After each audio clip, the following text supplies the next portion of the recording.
Hello friends, hopefully आप सभी लोग अच्छे होंगे।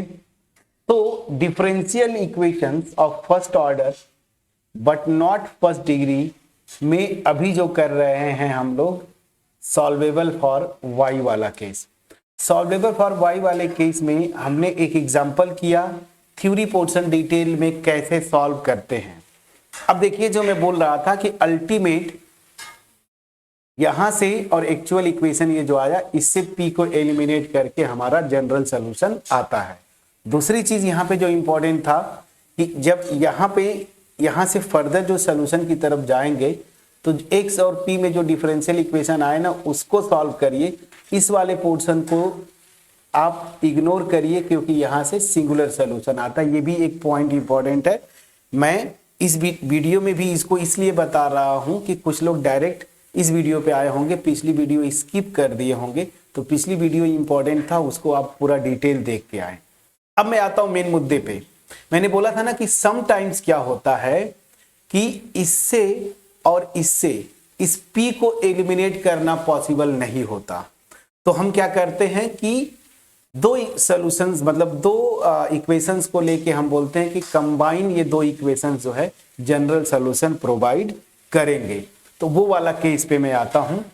पिछली वीडियो अगर आपने देखा होगा तो आपको यहां तक सब कुछ क्लियर होगा। अब मैं आता हूं सीधे एग्जांपल पे। देखिए, ये एग्जांपल मैंने लिखा है, यहां पे भी ये differential equation solvable for y है। सीधे क्वेश्चन है सॉल्व दिस डिफरेंशियल इक्वेशन। तो चलिए सॉल्यूशन पे आते हैं। सबसे पहले तो यही करेंगे ना, y के लिए सॉल्व करेंगे। तो मैं लिख सकता हूं y इक्वल टू, इस x को इधर ला दीजिए, ये xp plus p square.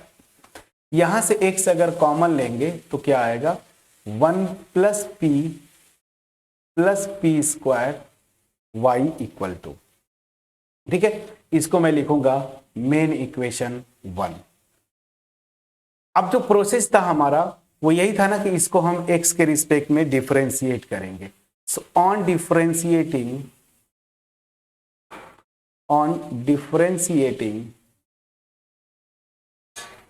1 with respect to x we get ना, तो क्या हो जाएगा, प्रोसेस तो वही होगा, इसको आपको करना ही करना है x के रिस्पेक्ट में डिफरेंशिएट।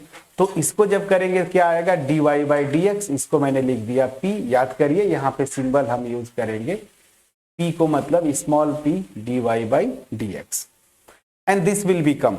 अब आता हूं मैं यहां पे दो फंक्शन के प्रोडक्ट वाला। तो पहले इसको डिफरेंशिएट करेंगे, मतलब फर्स्ट फंक्शन। चलिए मैं करता हूं, फर्स्ट फंक्शन सेकेंड फंक्शन का डेरिवेटिव, इसका डेरिवेटिव x के रिस्पेक्ट में, तो 1 का 0 हो जाएगा, यहां से आ जाएगा dp बाई डी एक्स। ये ठीक है, चलिए यहां तक तो ठीक है।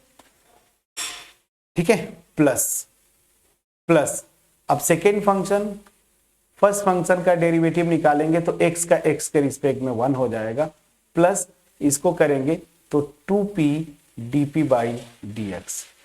यहां पे कोई कंफ्यूजन नहीं होना चाहिए। चलिए थोड़ा सा और सिंप्लीफाई करते हैं।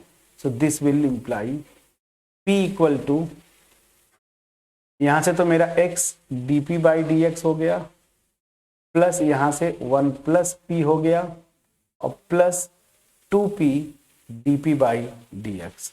अब यहां से ध्यान दीजिए, ये p तो p के साथ कैंसिल हो गया, इसमें आपको कोई टेंशन नहीं।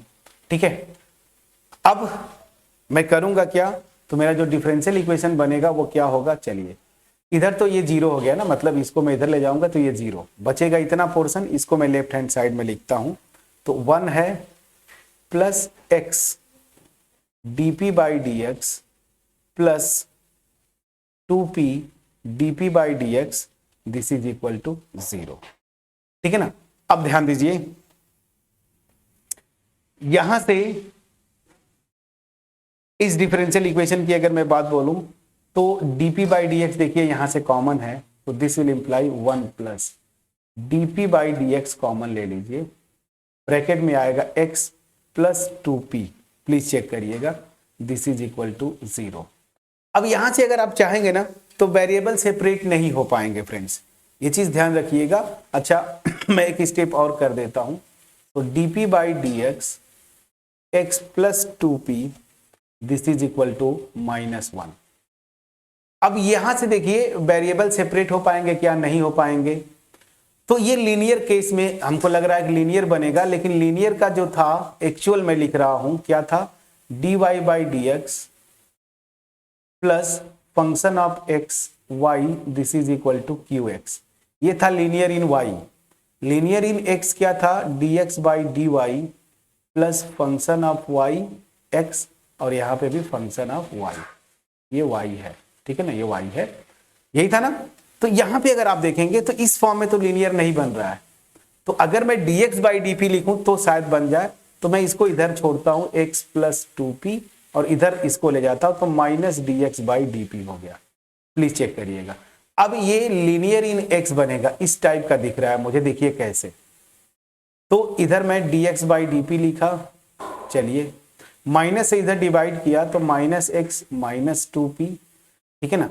अब यहां पे देखिए तो dx by D P plus, ध्यान दीजिएगा x this is equal to minus two p. अब आपका ये जो मेरा है इसको 2 लिखता हूं, ये लीनियर है which is linear in x में लीनियर है ना, देखिए कंपेयर कर दीजिए आप। तो यहां पे जो p था ना, p जिसको लिखते थे, तो ये p, ये मेरा क्या है 1, देखिए कैपिटल P जो लिखते थे, और जो q था ये मेरा क्या है माइनस टू पी। अगर स्टैंडर्ड फॉर्म में अगर लिखेंगे तो इसको अगर ये लिख सकता हूं ना, dx by D P plus P X this is equal to Q, जहां पे p और q क्या होंगे, फंक्शन ऑफ इंडिपेंडेंट वेरिएबल, मतलब फंक्शन ऑफ p। तो वही p को मैं 1 लिखा कंपेयर करने पे, और q का जो है वैल्यू माइनस टू पी है। अब चलिए इसका सोल्यूशन के लिए क्या करते हैं, इंटीग्रेटिंग फैक्टर। याद करिए क्या था, e की पावर इंटीग्रेशन, ये कैपिटल P मेरा यहाँ पे 1 है दिस, तो मेरा इंटीग्रेटिंग फैक्टर क्या आ गया, e raise to the power p, ठीक है ना। और इस इक्वेशन 2 का जनरल सोल्यूशन क्या हुआ, तो सोल्यूशन ऑफ 2 इज क्या था, याद रखिए डिपेंडेंट वेरिएबल x है, प्लीज चेक करिएगा, into integrating factor this is equal to integration of q मेरा माइनस टू पी है, इंटू इंटीग्रेटिंग फैक्टर, ठीक है ना, dp। आहा आहा हा हा, यहाँ पे देखिए क्या मिस्टेक कर दिया, p के रिस्पेक्ट में करेंगे ना, यहाँ पे इंडिपेंडेंट वेरिएबल p है तो ये dp होना चाहिए। चलिए बाकी ठीक है, ठीक है, प्लस एक कांस्टेंट ऑफ इंटीग्रेशन, यहाँ तक ठीक है। चलिए अब मुझे इसी को इंटीग्रेट करना है, तो minus two integration p e raise to the power p dp plus C, ILATE लगाएंगे ना, बाई पार्ट्स इंटीग्रेट करेंगे। अब ये मेरा जो है अलजेब्राइक एक्सप्रेशन है, ये एक्सपोनेंशियल है, एक्सपोनेंशियल तो इसको सेकंड लेंगे, इसको लेंगे फर्स्ट। अब आ जाते हैं क्या हो जाएगा, इंटीग्रेट करेंगे तो first function integration of second function, तो e to the power p का integration e to the power p ही हो जाएगा, यहां तक कोई इशू नहीं होना चाहिए। Minus integration d by D X of first function, अब x मैं बोल रहा हूं लेकिन यहां पे d, अच्छा मैं कर देता हूं, d by D P of first function into integration of second function, और जो आ जाएगा उसको फिर से इंटीग्रेट करेंगे प्लस कांस्टेंट ऑफ इंटीग्रेशन, यहां तक ठीक है। चलिए so this will be minus two, अभी बाहर रखता हूं, p e raise to the power p minus integration, ये तो 1 हुआ और इसका इंटीग्रेशन e की पावर p ही होगा, फिर करेंगे तो e की पावर p ही आएगा, तो मैं डायरेक्ट लिख देता हूं e raise to the power p, e raise हो जाओ भाई, ठीक। तो दिस विल बी e raise to the power p, और यहां से प्लस सी, यहां से कोई आपको कंफ्यूजन नहीं होना चाहिए। अब यहां से ध्यान दीजिए, minus two E raise to the power p common है, इसको भी लिख लीजिए, ठीक है। यहां बचेगा p, यहां पे -1 और प्लस सी। तो यहां से सोल्यूशन देखिए क्या आएगा, e to the power p से डिवाइड कर दीजिए, तो x इक्वल टू यहां से -2 e raise to the power p से डिवाइड करेंगे, ये गायब होगा, बस ब्रैकेट में p -1 plus c e raise to the power -p। Please check करिएगा, यही मेरा मेन सोल्यूशन आया। अब ध्यान दीजिएगा, मैं बैक चलता हूं वापस थोड़ा, जो लास्ट वीडियो में, पहले थ्योरी पे चलते हैं। ये आया डिफरेंशियल इक्वेशन x और p में सॉल्व किया, इससे और एक्चुअल इक्वेशन से p को एलिमिनेट करते हैं, जैसा हमने पिछले एग्जांपल में किया। यहां पे क्या करना होगा, इस इक्वेशन 1 से और इस इक्वेशन जो मैंने 3 लिखा है ना, इससे हमें p को एलिमिनेट करना है। अब देखिए मैं बोल रहा था ना कि दूसरा जो केस आता है, पहला तो बहुत आसानी से एलिमिनेट हो गया, लास्ट एग्जांपल। यहां पे एलिमिनेट नहीं होगा। अगर एलिमिनेट करना है तो करना क्या है, p की वैल्यू उठा के इस इक्वेशन 1 में रखना होगा यहां से। अब यहां से क्या आप p की वैल्यू निकाल सकते हैं, थोड़ा सा मुश्किल है। तो जब मुश्किल हो जाए तो इसी को मैं आपको बोल रहा था कि करेंगे क्या, ठीक है ना, करेंगे क्या कि आप उठा के x की वैल्यू तो पहले रख दीजिए यहां पे x की वैल्यू, तो ये क्या हो जाएगा, y फंक्शन अब पूरा पूरा कंप्लीटली p हो जाएगा।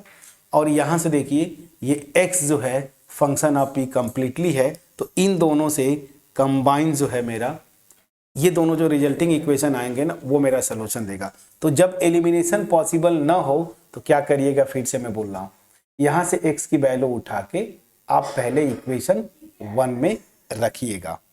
मैं समझा पाया कि नहीं, क्या करेंगे, इक्वेशन 1 में आप रखेंगे तो जो रिजल्टिंग आ जाएगा y फंक्शन ऑफ p, तो उससे और इससे ये दोनों कंबाइन सोल्यूशन देंगे। तो मैं क्या करूंगा, सब्स्टिट्यूटिंग, या मैं लिख देता हूं आपके लिए, here elimination of p from 1 and 3 is not possible, directly possible नहीं है। अब मैं क्या करूंगा, सो पुटिंग x फ्रॉम 3 इन क्या, इन 1 ना, उठा के रखेंगे। तो x की ये वैल्यू उठा के 1 मेरा क्या था, पहले अब देखना, ऑब्जर्व करना पड़ेगा, y equal to x bracket में 1 प्लस p स्क्वायर, इसको अभी लिख लूं, तो y equal to x 1 plus p square. एक बार मैं चेक करूंगा फिर से, x ब्रैकेट में 1 प्लस p स्क्वायर, देखिए ये हो गया। अब यहीं पे x की वैल्यू ये उठा के आप रख देंगे, तो रखेंगे तो क्या आएगा, ध्यान दीजिएगा, यहां से 1 प्लस p है ही।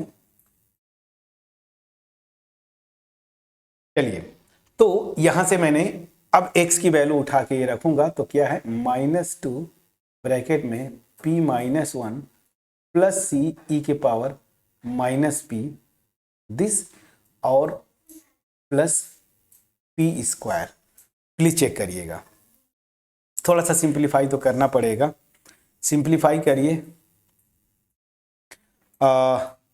इसको जब सिंप्लीफाई करेंगे, ठीक, ये p स्क्वायर है, तो यहां से क्या आ जाएगा, देखिए -2, ये देखिए मैं क्या कर रहा हूं, इस फैक्टर को, मतलब ये टर्म को इससे मल्टीप्लाई करेंगे, तो ये देखिए p प्लस 1 p माइनस 1, तो क्या हो जाएगा, a प्लस b और a माइनस b, तो p स्क्वायर माइनस 1, यहां तक ठीक है। फिर प्लस c, और इसको इस वाले में करेंगे तो 1 प्लस p या p प्लस 1 e के power minus p, please check करिएगा, और यहां से प्लस p स्क्वायर। अब देखिए ये क्या हो जाएगा, -2p स्क्वायर प्लस 2, ये होगा plus c 1 plus p e raise to the power minus p plus p square. अब ये p स्क्वायर इसके साथ ला दीजिए, तो अल्टीमेट मेरा जो बचेगा, इस 2 को पहले लिखा, ये p स्क्वायर इसमें लाएंगे तो ये -2p स्क्वायर, ये माइनस p स्क्वायर, तो प्लस p स्क्वायर, तो ये हो जाएगा 2 माइनस p स्क्वायर होगा, प्लस c ब्रैकेट में 1 plus p e raise to the power minus p y equal to this, इसको लिख दीजिए 4। अब इस केस में देखिए, जब एलिमिनेशन पॉसिबल ना हो डायरेक्टली, तो यहां से x की वैल्यू उठा के ओरिजिनल में रख दीजिएगा, और इसी को मैं यहां पे लिखता हूं। ये देखिए, जब बुक्स में देखेंगे ना, तो वो लिखते हैं, अच्छी बुक्स आप पढ़ें तो वहां लिखते हैं कि जब एलिमिनेशन पॉसिबल ना हो, तो एक जो सोल्यूशन आता है यहां से इसका, वो x, मान लीजिए ये 5 किसका आएगा, p और c का, ये देखिए x जो फंक्शन ऑफ p और c है, और ये दूसरा जो आएगा ये क्या आता है, y एज अ फंक्शन, मैंने phi1 लिखा था ना, ये phi2 हो जाएगा, phi2 p और c का फंक्शन। देखिए ये हो गया। अब इन दोनों का, ये दोनों कंबाइन जो है मेरा उस इक्वेशन का जनरल सॉल्यूशन देंगे। तो अब यहां पे लिख दीजिए सो लिया, ठीक है। Show equations 3 and 4 give required solution। ठीक है, सॉल्यूशन ऑफ डिफरेंशियल इक्वेशन 1। अब आता हूं मैं, अब ये पूरा मैंने प्रोसेस समझाया, दोनों को समझिएगा। मैं एक बार फिर से रिकॉल करूंगा। सॉल्वेबल फॉर y थ्योरी से पहले y के लिए सॉल्व करिए तो y equal to function of x P आ गया। इसको x के रिस्पेक्ट में डिफरेंशिएट करिएगा तो इस तरह का इक्वेशन आएगा। यहां से आप सॉल्व करेंगे x और p के लिए तो इसका जो सॉल्यूशन आएगा ये हुआ। अब क्या करना है, यहां से और यहां से इन दोनों से p को एलिमिनेट कर देंगे तो मेरा जनरल सॉल्यूशन आ जाता है, जो कि पहला केस था। मैं उसको फिर से पहले केस पे आता हूं। ये डिफरेंशियल इक्वेशन था, इसको मैंने p के रिस्पेक्ट में डिफरेंशिएट किया, ये आया, यहां से लेके चले, इसको अवॉइड किया क्योंकि ये मेरा क्या करता है, सिंगुलर सॉल्यूशन देता है, वो मैंने आपको पिछली वीडियो में बताया था। इसको सॉल्व किए तो देखिए x और p में ये रिलेशन आया। यहां से p की वैल्यू उठा के मैं एक्चुअल, इसी को क्या बोलते हैं, p को एलिमिनेट करना इन दोनों से, तो उठा के मैंने इस एक्चुअल इक्वेशन में रखा था, मेरा जनरल सॉल्यूशन आ गया। इस फैक्टर को अवॉइड करते हैं, मैं बार बार बोल रहा हूं, रीजन क्या है, इसको मैं रेड से डार्क कर देता हूं। इसको अवॉइड करते हैं, क्यों, क्योंकि ये मेरा जनरल सॉल्यूशन नहीं देगा, ये क्या देता है, सिंगुलर सॉल्यूशन। मैंने एक्सप्लेन किया था लास्ट वीडियो में। अब मैं आता हूं दूसरा जो केस होता है, कभी कभी क्या होता है कि इससे और इससे p को एलिमिनेट करना पॉसिबल नहीं होता, तो यहां से मैं क्या करूंगा, x की वैल्यू उठा के यहां पे रख देता हूं, ठीक है ना।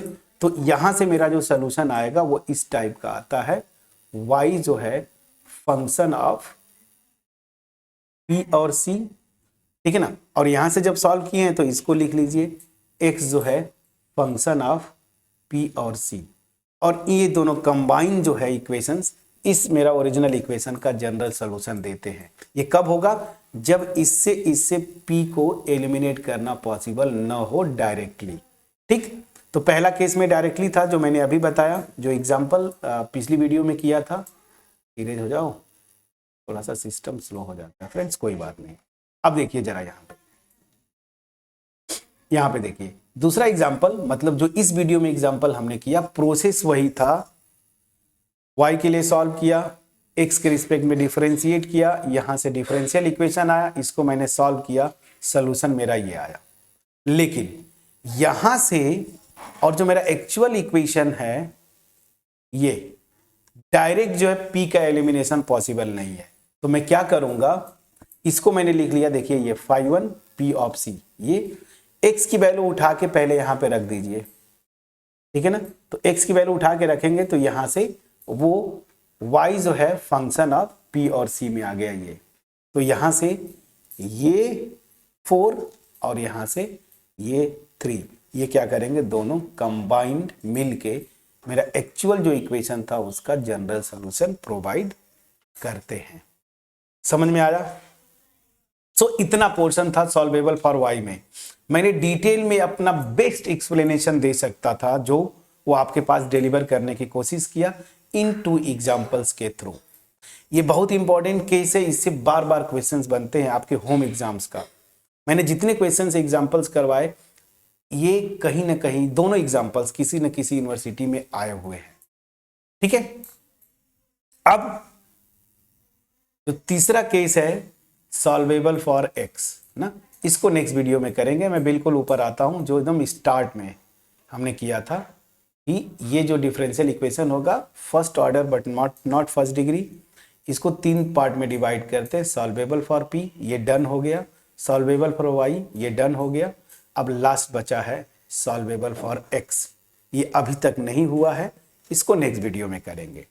और इसी के बाद एक आता है क्लॉट इक्वेशन, वो बहुत आसान है, उसको भी करके हम ये फिनिश करेंगे। ठीक है, सो नेक्स्ट वीडियो में differential equation of first order but not first degree, ये वाला केस जो कि सॉल्वेबल होगा x के लिए, इसको करेंगे।